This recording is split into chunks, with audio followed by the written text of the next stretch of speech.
comme une bombe into Russia, and would lie sluggishly in bed with an expression of exasperation on his face for days together.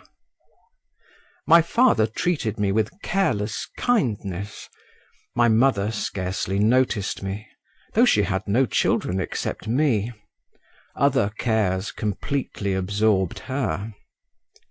My father, a man still young and very handsome, had married her from mercenary considerations.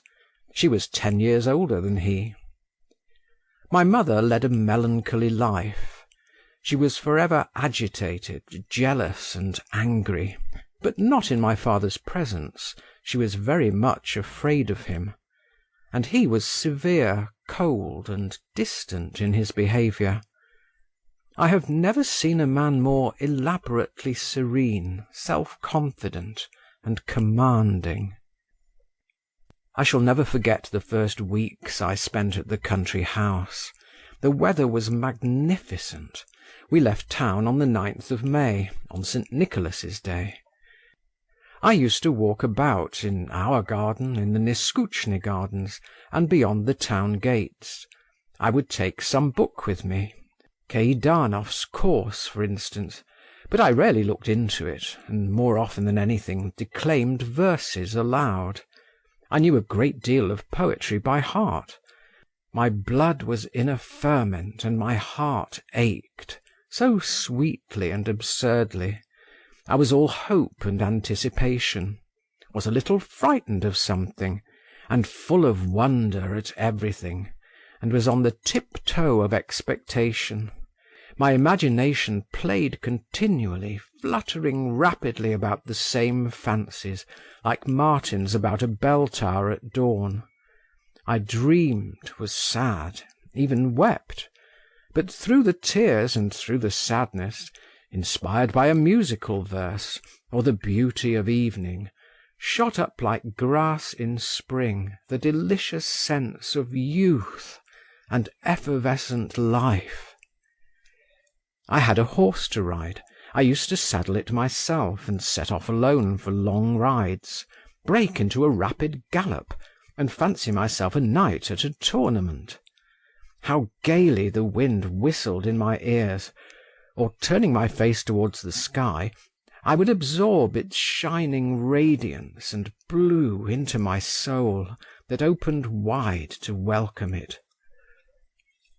I remember that at that time the image of woman, the vision of love, scarcely ever arose in definite shape in my brain. But in all I thought, in all I felt, lay hidden a half-conscious, shamefaced presentiment of something new, unutterably sweet, feminine. This presentiment, this expectation, permeated my whole being.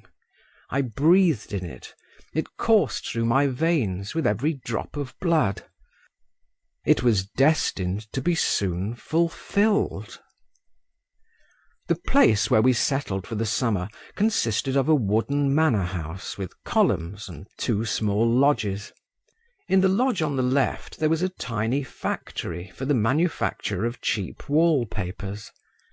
I had more than once strolled that way to look at about a dozen thin and dishevelled boys with greasy smocks and worn faces, who were perpetually jumping onto wooden levers that pressed down the square blocks of the press, and so by the weight of their feeble bodies struck off the variegated patterns of the wallpapers.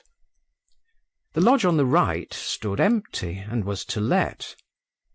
One day, 3 weeks after the 9th of May, the blinds in the windows of this lodge were drawn up.